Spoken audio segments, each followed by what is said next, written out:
Saying now. Morning, everybody. Welcome to the UK Dairy Showcase online briefings. This is going to be a good one today. We've got Saudi Arabia, Qatar, Kuwait and India who are going to be bringing you some interesting presentations. Couple of quick notes. We are online and this is going to be recorded just so that, you know, there are various people on holiday at the moment, so we'll make sure this is available afterwards, and slides will be available after this as well. This is a DBT funded UK Dairy Showcase programme. This is going to be very much part of the beginning of the showcase and leading into the week commencing the 23rd of September for the main event. I'm going to pass you on to Roddy. He's going to give you a bit more detail on this, and then we'll be leading straight into the presentations. Thank you very much. Thank you, Lucy, and welcome everybody. Thank you for attending today. As Lucy just said, these market briefings are the first official part of the UK Dairy Showcase programme. And we have had our European sessions yesterday. We were on Asia and Middle East today, and then leading in and finishing off with Americas tomorrow. There will be one further session, a date to be confirmed in the next couple of weeks, just to capture the 2 or 3 markets that we've not been able to include this week just due to timing issues.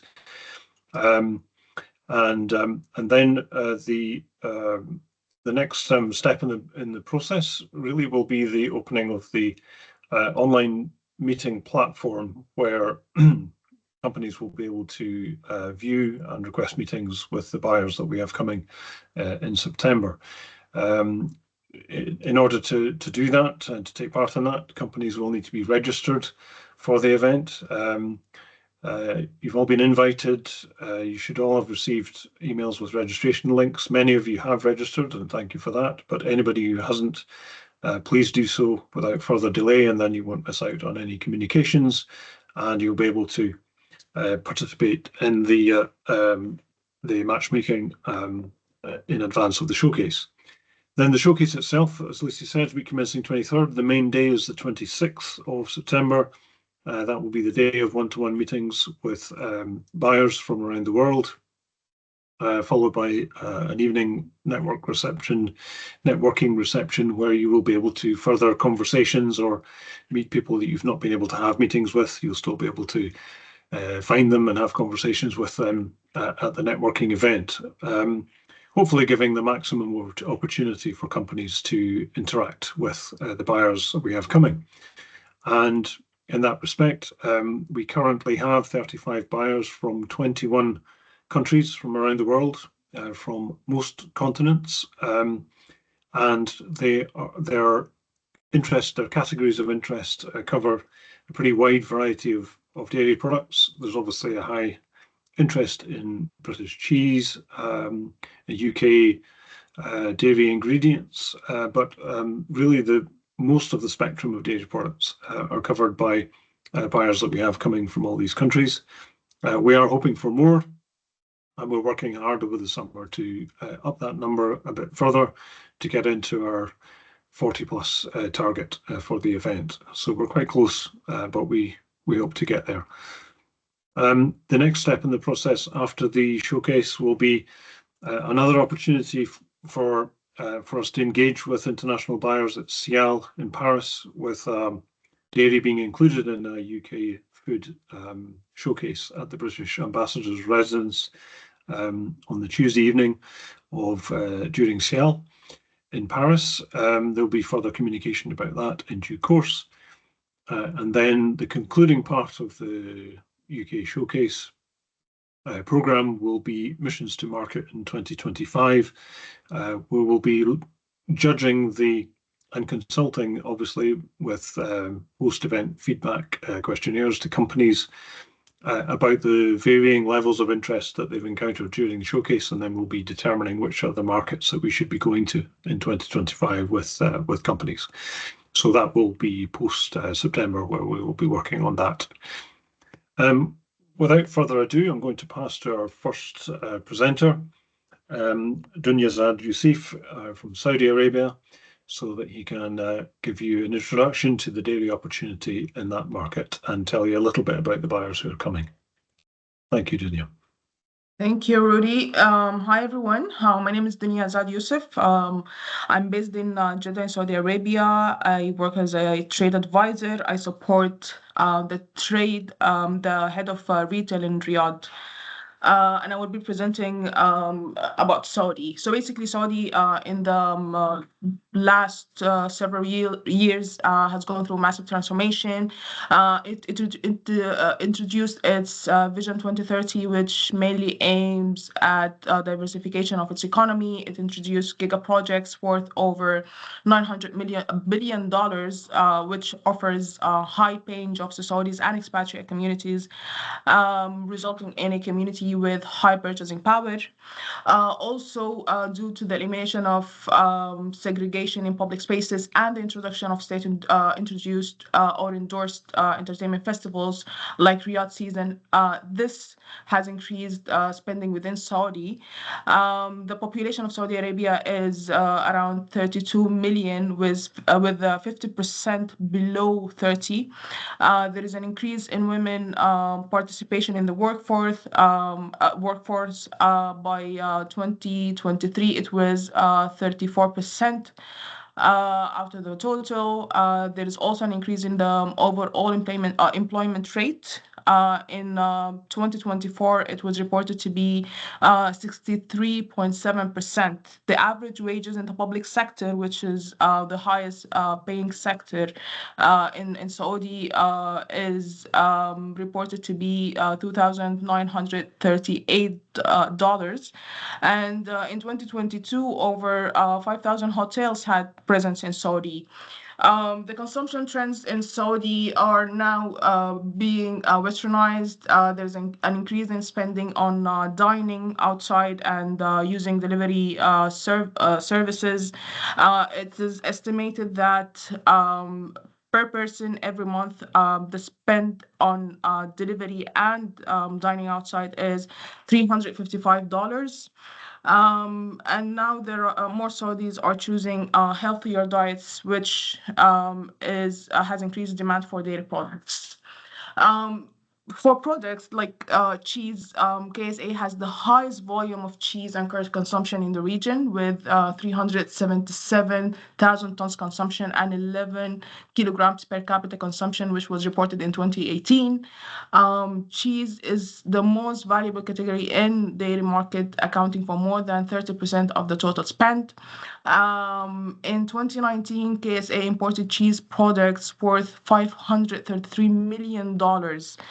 There is an increase in consumption of cheese, which can be attributed to increased demand by fast food services outlets and the adoption of Western food choices, as I mentioned before. The busy schedules as well and the higher number of working women are driving demand for ready-to-eat food and convenience dairy products, including cheese. In 2022, cheese market accounted for 24.3% of the total dairy market in Saudi, and in Q1 in 2024, UK has exported cheese at a value of $3.3 million. As you can see from the graph, Bahrain is dominating the cheese market. Only in 2023, it exported cheese products valuing over $200 million to Saudi Arabia, but it's mainly processed cheese. So basically, after Bahrain comes New Zealand, which in 2023 exported over $50 million worth of cheese to Saudi, which this can show that there is huge demand in the market, and the UK can compete for higher market share. The UK in 2023 exported below $30 million worth of cheese, but still it's a good figure. On the other hand, butter, and the Saudi market for butter is mainly dependent on imports, over 90% from developed dairy geographies. Local players import in bulk and repackage locally for sale under their respective brand names. There are factors such as increasing disposable income and the growing population that are expected to continue supporting the market growth for butter in the Kingdom of Saudi Arabia. Also, the increasing number of restaurants and hotels further scale the consumption for food items. Also, the rising health concerns over trans fats and emergence of diets such as keto diets are also driving the demand for butter. As you can see from the graph that New Zealand in 2021 has dominated the market for butter, and exported butter worth over $70 million to Saudi. However, the UK share was not that significant, yet the numbers can show you that this is also a market that is worth tackling. Milk in Saudi Arabia is mainly dominated by the big five companies, local companies, because it's getting endorsement from the government to localize the production. You can see from the graph that the demand for milk is declining. However, in Q1 of 2024, the UK exported over $2 million worth of milk to Saudi Arabia. On the other hand, condensed milk is one of the top imported dairy products in Saudi Arabia. However, sweetened condensed milk demand is decreasing, while the demand for evaporated and sweetened condensed milk is increasing. The major brands compete in this market. They control 94% of the market, and the rest of the brands compete for the remaining 6%. You can see from the table that Rainbow and Omila, which are originated from Netherlands and controlling 25% of the market, and Boni, which is German, is dominating 23% of the market. Saudi Lona is dominating 23% of the market, while Al Marai is dominating 17%, and another Saudi company called Wadi Fatma and Gloria is dominating 6% of the market. For baby formula, the revenue in the baby milk and infant formula market amounts to $1.44 billion in 2024. The market is expected to grow annually by 4.91%. As you can see from the graph, Ireland is dominating this market. In 2021, it exported over 50 million worth of baby formula to Saudi Arabia. The market share, according to the data found on UN Comtrade, is for UK is not significant. However, there is potential in this market looking at the numbers.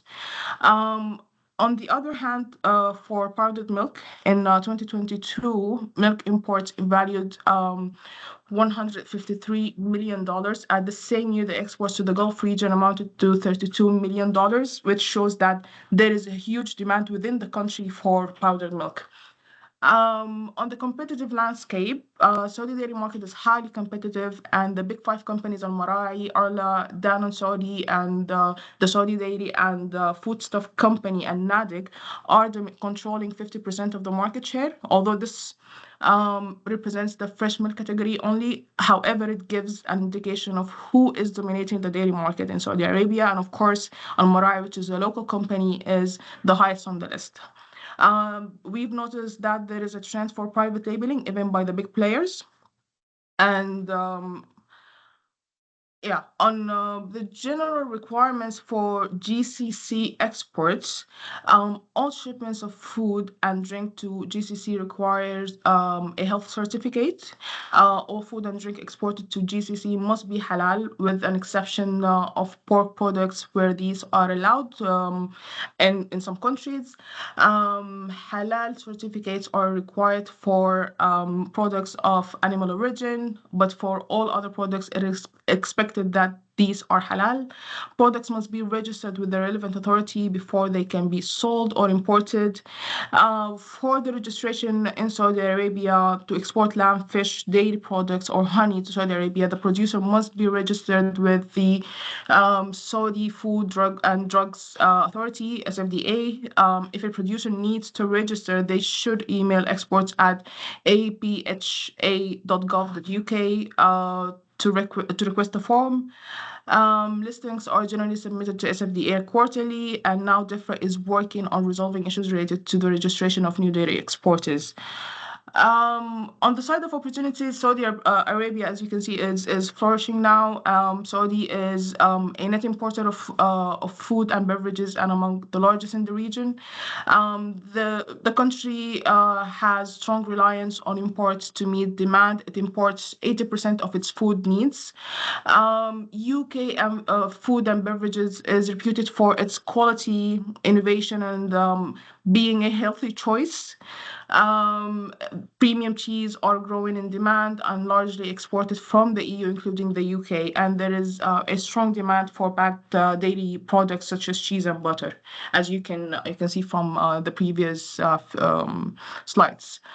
On the challenges side, catering contractors are serving food to government institutions such as hospitals, universities, and schools must use more than 70% of local content, as if the air regulations are strict and the registration process is lengthy and lacks clarity. A good option is for the product to be registered by the importing company. However, in case of disputes or in case of the company no longer wants to work with the exporter will have to go through the registration process from scratch. And although UK products are perceived as of high quality, they are still perceived as being expensive. On the buyer who will be attending the showcase in September, from Saudi, we have Ben Zagher Company, which is one of the largest distributors in the market. They have their own brands through private labeling, and they have reached out to us in the previous month to help them source and find UK suppliers for butter and ghee, and they're also looking to find suppliers for flavored milk. And on the screen, you can see our contacts in case you have any questions or need any help with anything that we can support you with here in Saudi Arabia. Thank you so much, and back to you, Rodi. Thank you, Dinazad. That's great. Really good information. I think we are still trying to ensure that we get perhaps one other buyer coming from Saudi Arabia, but that's a work in progress. We're going to move now to Kuwait. I'm going to introduce to you our trade advisor in Kuwait, Gula Al-Sharafi, who's going to talk about that market and present the dairy opportunity there. Thank you, Gula. Thank you. Good morning. Thank you everyone for attending. My name is Gula Al-Sharafi. I am Senior Trade Advisor at the British Embassy in Kuwait. I would like to start by giving you an overview about Kuwait. Next slide, please. Next slide. Thank you. Kuwait is a small country. The population is around 4.5 million people. The Kuwaiti citizen is around 30% of the population, and non-Kuwaiti is around 70% of the population. Kuwait considered to be safe and strategic place to do business, and the reason we say this is because Kuwait is adjacent to some of the largest and highly populated countries in the region, such as Iraq, Iran, and Saudi Arabia. So as the business located in Kuwait, it will be easy for the business to serve customers across countries. Kuwaitis are very familiar with the UK, and most of them own houses in the UK, and many Kuwaitis, they study at the UK universities. There is no foreign currency restrictions. The GDP of the country is around 30 billion pound, out of which oil and gas contributes around 14% of the GDP. The Kuwaiti currency is one of the highest valued currency in the world, where 1 KD dinar equal around 2.5 pounds. Next slide, please.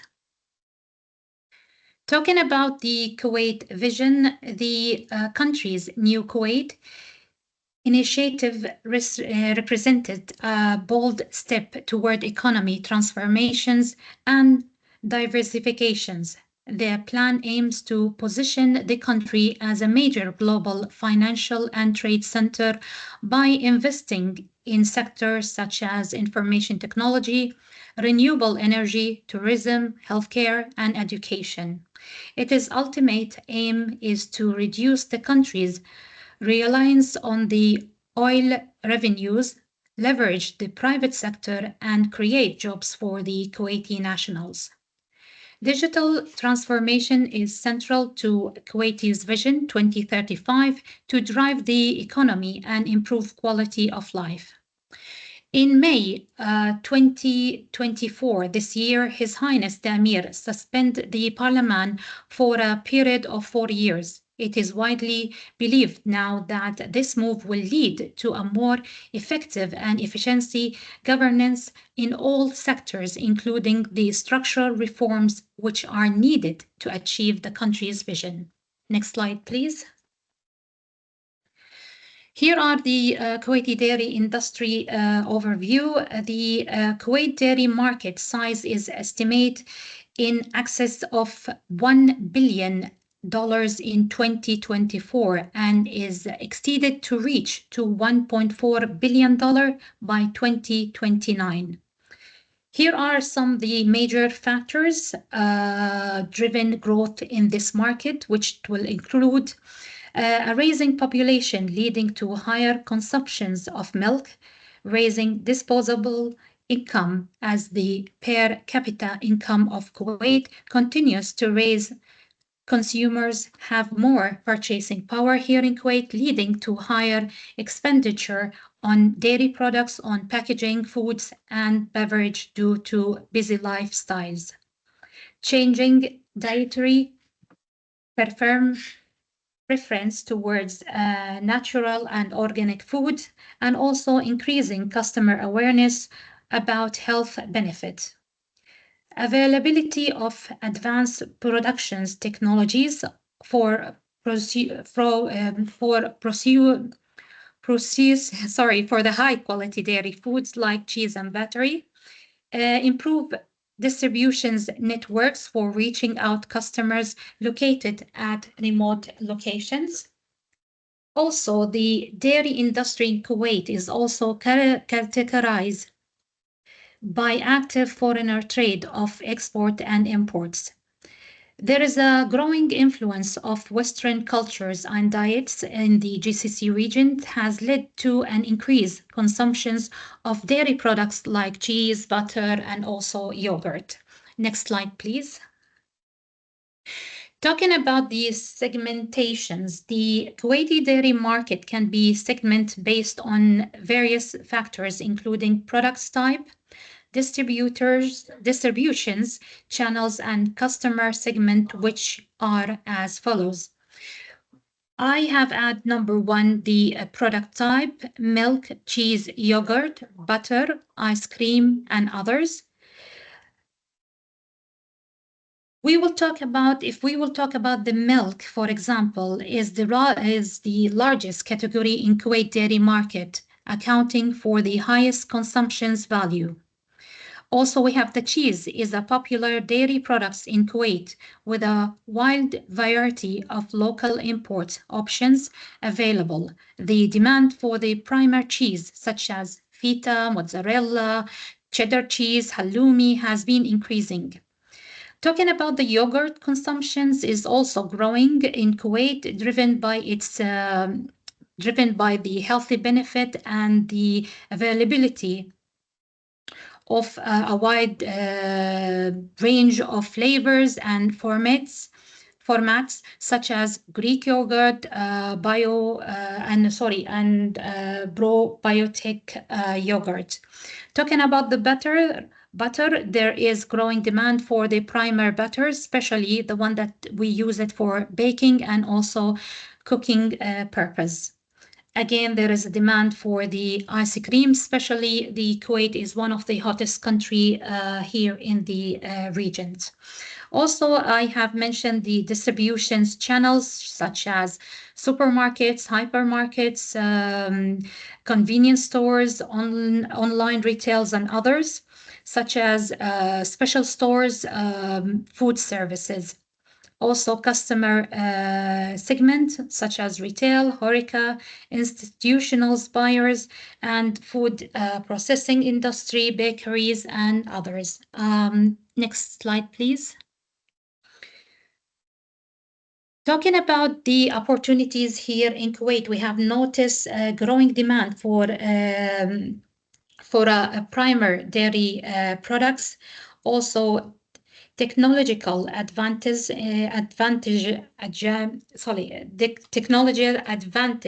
improving efficiently and productively.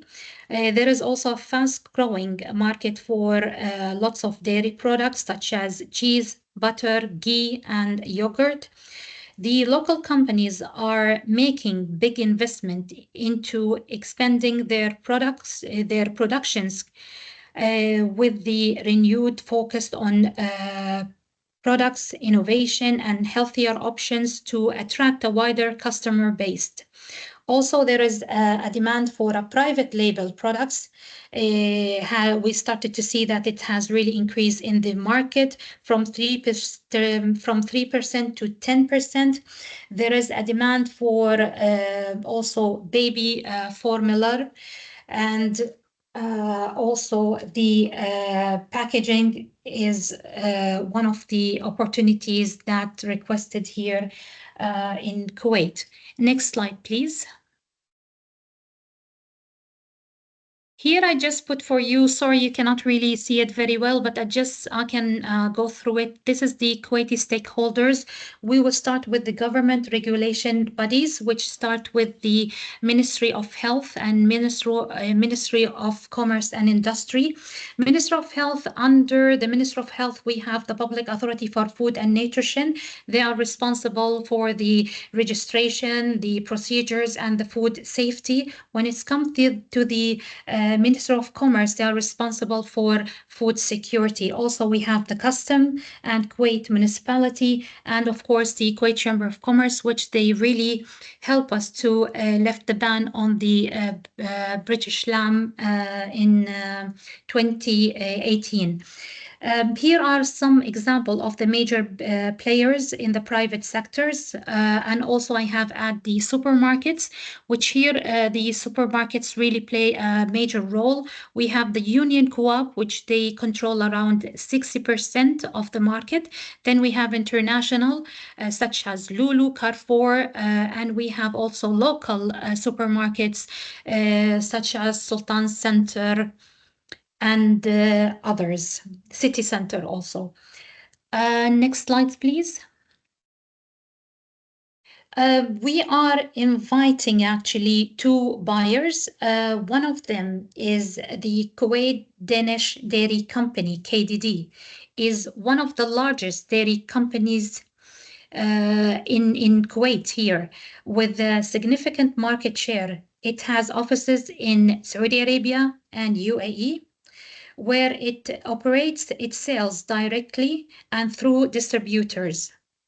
KDD's products are sold through approved distributors in all GCC markets, including Iraq, Jordan, Lebanon, Palestine, and also United States and Canada. They informed us that they are also looking to open an office in the United Kingdom. KDD have a range of products line that includes long life milk, juices and tomato paste, yogurt, labne and ice cream. Also, KDD operates in biscuit plant and several biscuit coins productions line, in addition to cold stores and freezers. KDD produces stores, distributes its stock, and runs its own fleet. The ability to develop in-house technology solutions to meet business needs has given KDD a significant advantage. KDD has embraced the latest technologies to meet the changing government regulations.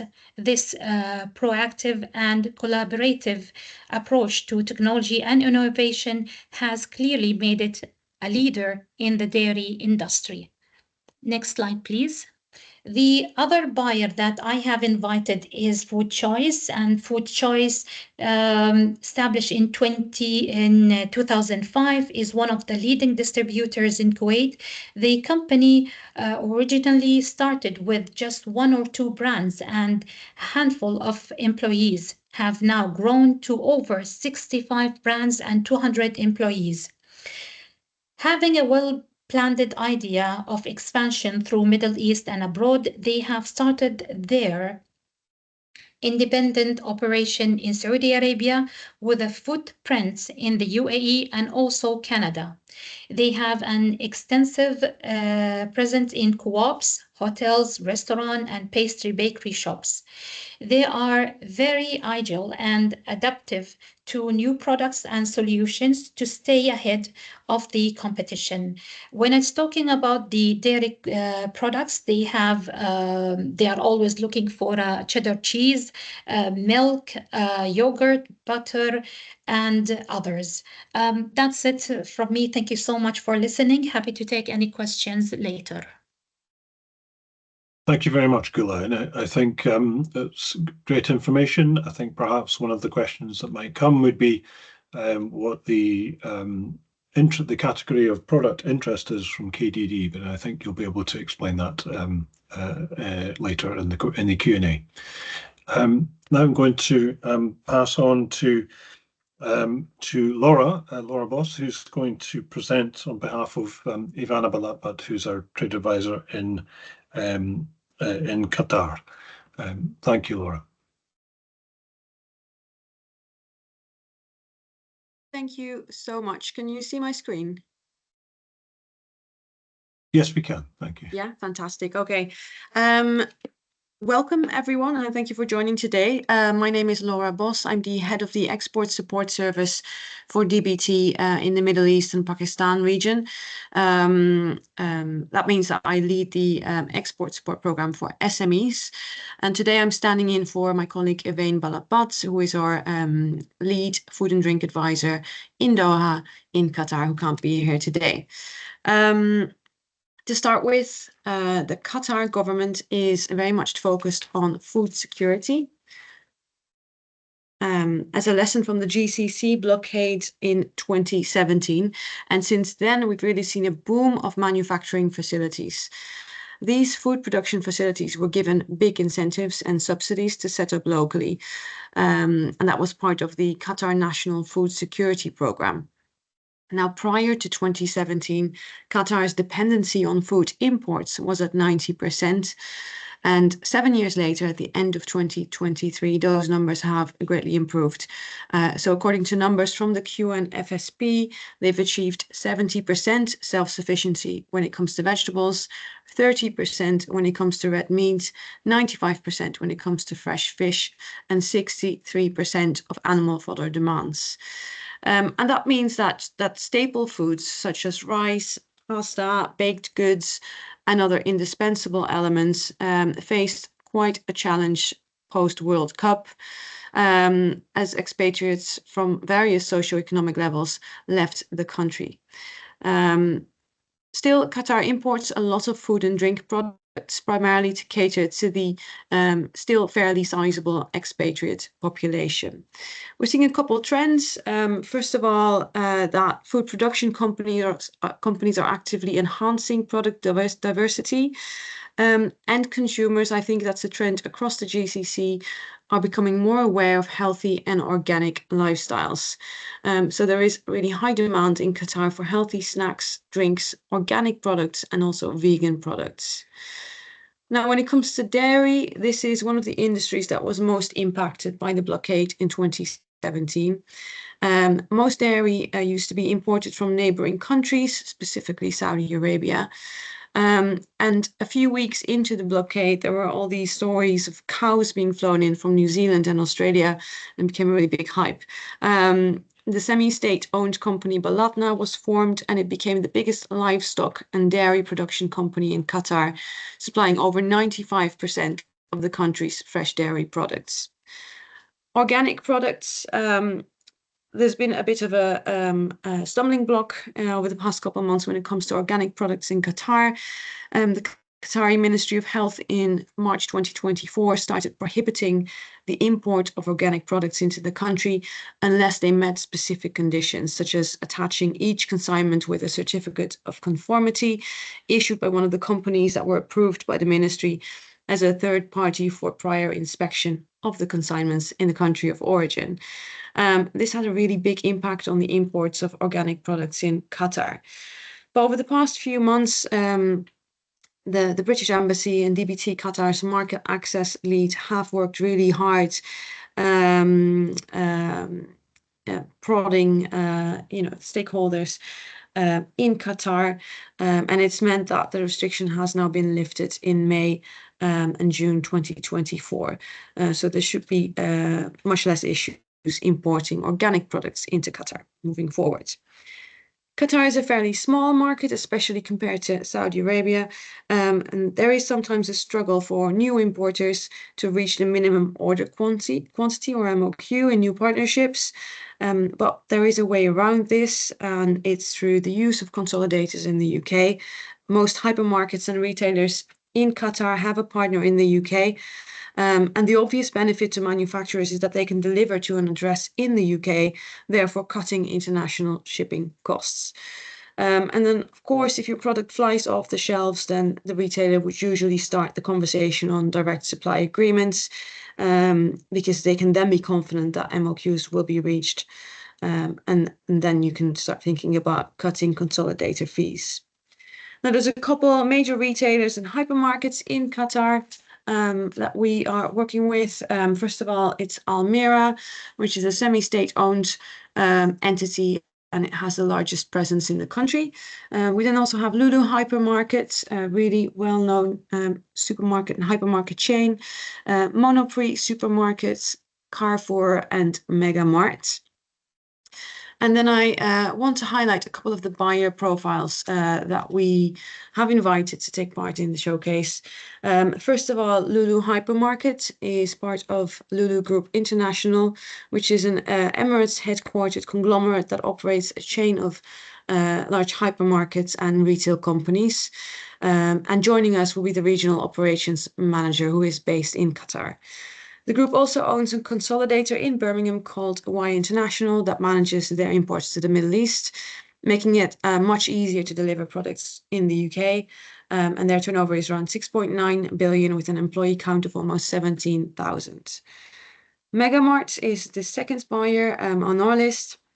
It's part of Nasser bin Khalid Group in Qatar, and they are one of the largest retailer and distributors of products in the country for the past 30 years. Their operation encompasses foodstuffs, non-food, pharmaceuticals, and novelty items. And from their distribution wing, they supply to approximately 90% of retailers in Qatar. The retail branches target the more premium residential and commercial areas in the country, and they also use consolidators in the UK for initial orders. And then lastly, I want to highlight Transint Group, which are distributors with a significant presence in Qatar, and their portfolio includes FMCG, health, and beauty products. They distribute mainly to hypermarkets, facility management companies, and the HoReCa industry. They also have their own private label milk brand. Transcend is the exclusive partner of brands like Baskin-Robbins and Dunkin' Donuts and a few other well-known brands in Qatar. And they're also the exclusive distributor of brands like Ulker, Frito-Lay, Kellogg's, Sunbites, and other regional brands. Now, I think it's really important to know that I'm not a food and drink specialist, but my colleague Elaine is. So if you have any questions, then feel free to ask them in the chat. But you can also email elaine.balabat@fcdo.gov.uk with anything specifically relating to food and drink or dairy in Qatar. And you can also email exportsupport.meap@fcdo.gov.uk or scan the QR code in the corner of this slide for any other questions that cover any of the 11 markets in the Middle East and Pakistan region. Thank you. Thank you so much, Laura. It was a really great comprehensive presentation on Qatar and some really good opportunities there despite some of the challenges. Great to see the organic restrictions being lifted. So congratulations on the hard work of the team there to achieve that. We're going to come to our final presenter of the session, and I'm delighted to introduce you to Jasdeep Jasal from India. He's going to talk about the opportunity there. On to you, Jasdeep. Thank you so much, Roddy. Good morning, everyone. My name is Jasdeep Jasal, and I head the trade promotion activities for food and drink and agri-tech India. And our role is to support British businesses on the trade promotion front and on the market access and policy front. So I'll be covering about Indian food and drink landscape, and a bit more detail on the dairy sector. Next slide, please.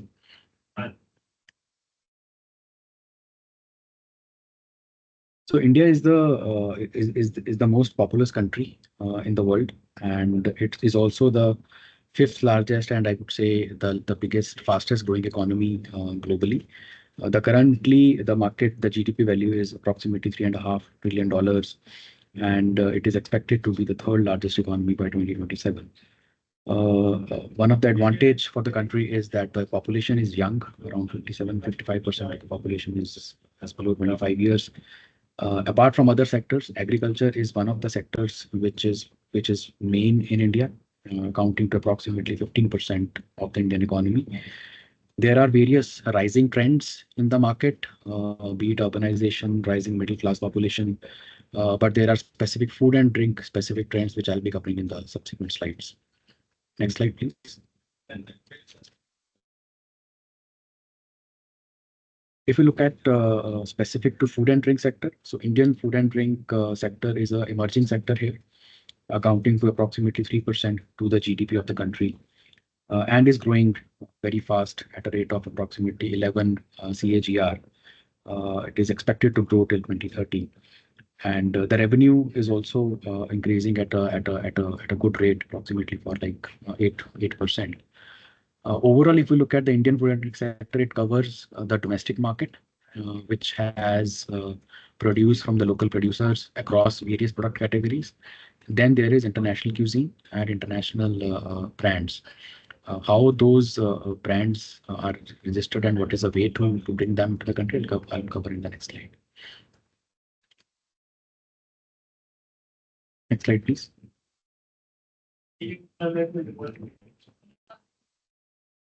So these are some of the market trends which we have listed specific to the food sector. So the overall market, the modern retail is on the rise. There is a huge market of the traditional and local, I would say, shops, but modern retail is on the rise. There is shift in consumption. Now the population and the focus is more towards organic, natural, gluten-free, low sugar, healthy category. This is the focus area. Imported food category is on the rise, and there are imported food from across the world. There are lots of UK companies which does business in India. There are products from Thailand, Korea, US, and across the world. The convenience food, ready to eat, ready to cook, and pre-mixes, that is another category which is on the rise. A lot of focus on sustainable packaging. by the companies, and people would prefer to go. The packaging is also focused on the organic side. It's a very price sensitive market across the product categories, and there is huge demand for healthy snacking, bakery products, dairy products, confectionery, chocolates, and liquor. Specific to dairy market, it is about uh, uh, this that is growing in India, and there is a demand for value added products in ice creams and in yogurts. Next slide, please.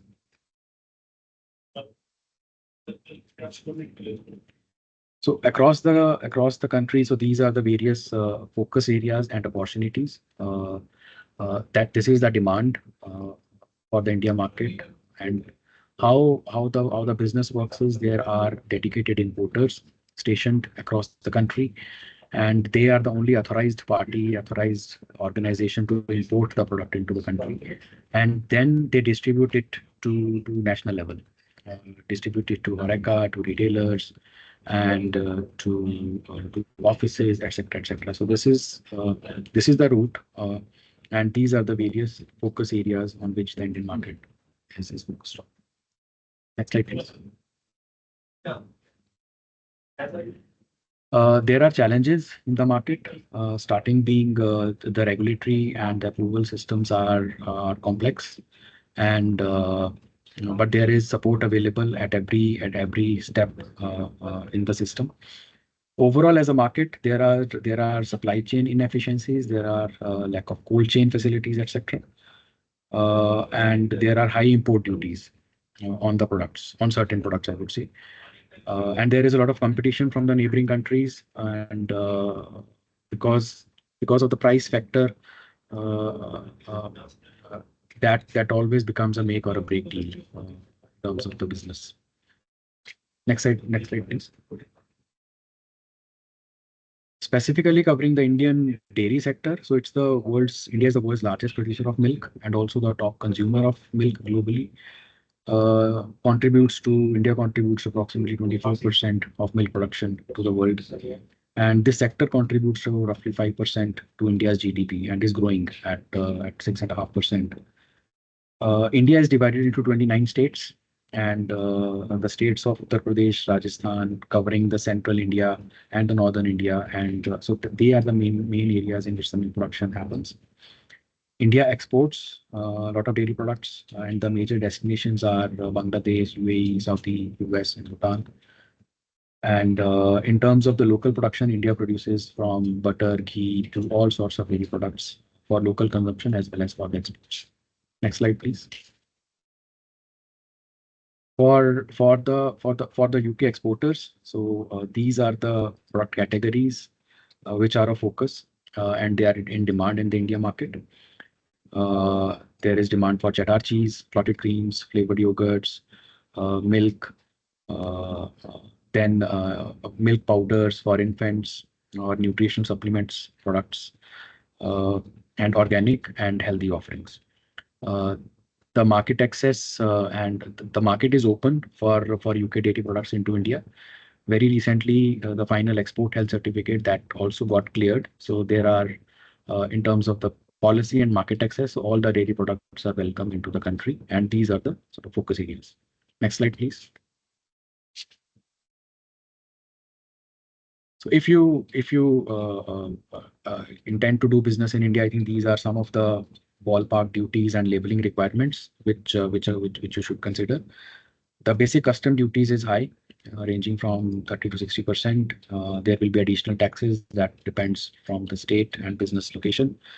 There is a central authority, FSSAI, we call it as Food Safety and Standards Authority of India. They are the epic body dealing with the food approvals and regulations to the country.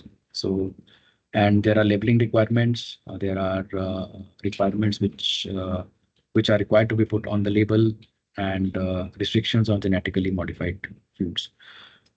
So these are the major sort of requirements and import duties which a company should know they are looking India as a market. Next slide, please.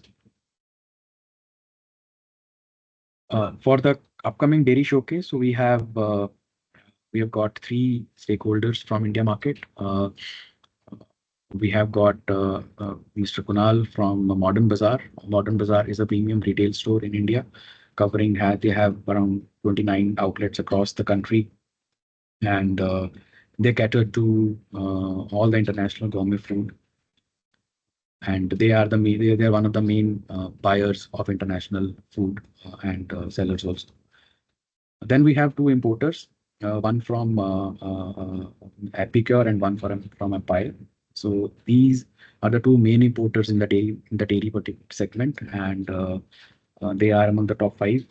And they import bakery products, cheese, snacks, meat, seafood, and poultry. So these are the main their import focuses. And next slide, please.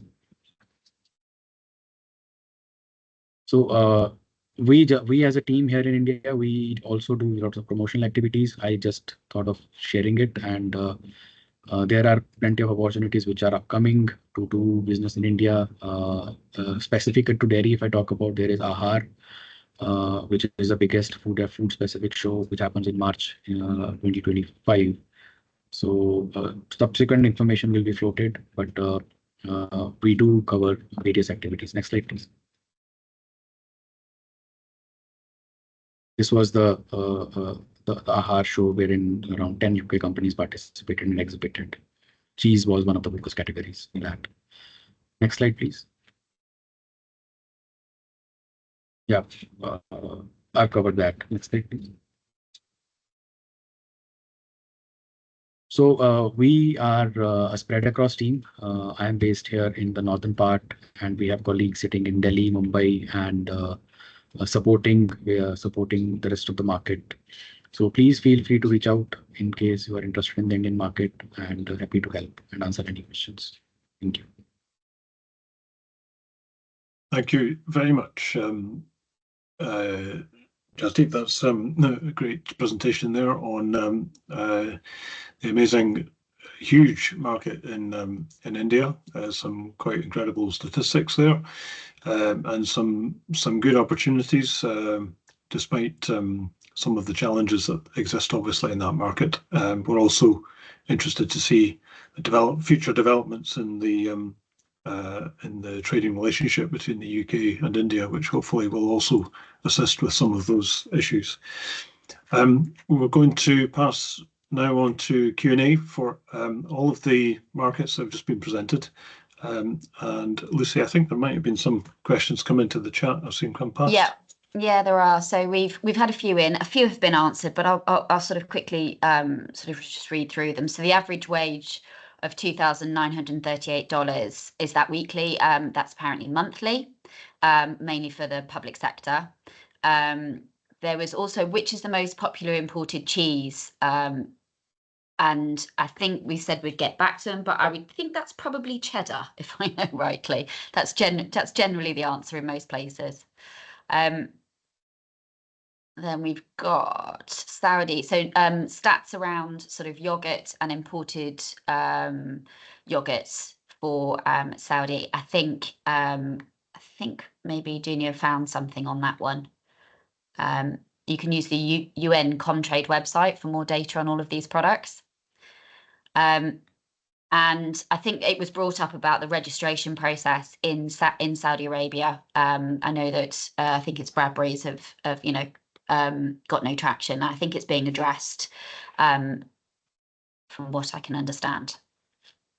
What have we got here? Kuwait. So Gula, and I think she's going to pick it up offline, but the regs and MOH rules are making it difficult for short shelf life produce. So I think she's going to pick that up offline. But if anybody else has any questions about that, that might be worth a quick chat with Gula as well.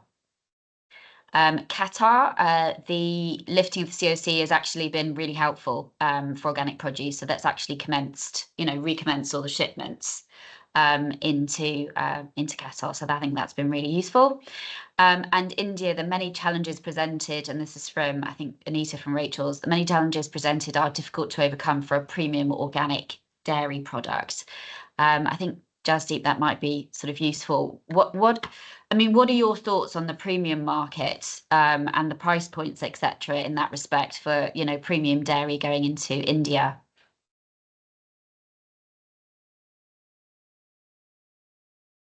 Thanks, Lucy. I hope you can see me. Yes.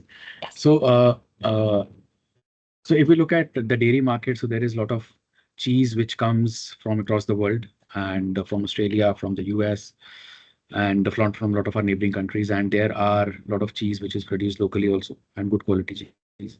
And that is the reason, and why uh, uh, there are the takers for the premium market, for the expensive market, are less.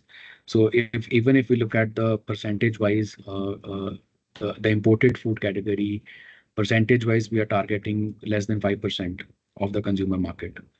And but that is the market which is flooded also. And with that aspect, the price points are very important. And UK products are always considered premium, and but also people are aware that products are expensive. But hopefully, in the coming future, with the taxes and all, there will be more relaxations in that. Great. Okay. And other products as well. So, you know, things like yogurts. I think Anita said a short shelf life of 16 days into India. Is that an issue? Basically, I believe it is, to be honest. Yeah, this is the shelf life is a major issue. Yeah. And the another issue is the logistics, the cold chain, because if we are sending the frozen products, be it meat, be it yogurts and ice creams, so it has to be like well maintained. And logistics planning, whenever you talk to any importer or any partner, the logistics, especially for the dairy products, that is one of the main discussions which I think companies should have. I know historically that, you know, the cold chain sort of side of it has been a concern for many exporters into India, and I know that things have definitely improved in that respect. What are your thoughts on that? Yes, things have improved. A lot of focus is happening on improving the logistics, and over the years, a lot of exports have also started from across the globe to the country in dairy products. But like I said, there are the importing community. If there are like 15 odd importers, and there are like out of those 50, there are 5 people who are capable enough to deal with the logistical side, because it's a big country, and the logistics always becomes tricky. But yeah, there are partners in place, and always I think that should be one of the main factors and negotiating factors also, if your product can reach the market. But things are better. Things are a lot better in the past. Good. I would be right in saying that some of the buyers that are coming to the showcase will be able to have those discussions with our exporters, and will be able to provide perhaps some solutions in terms of logistics.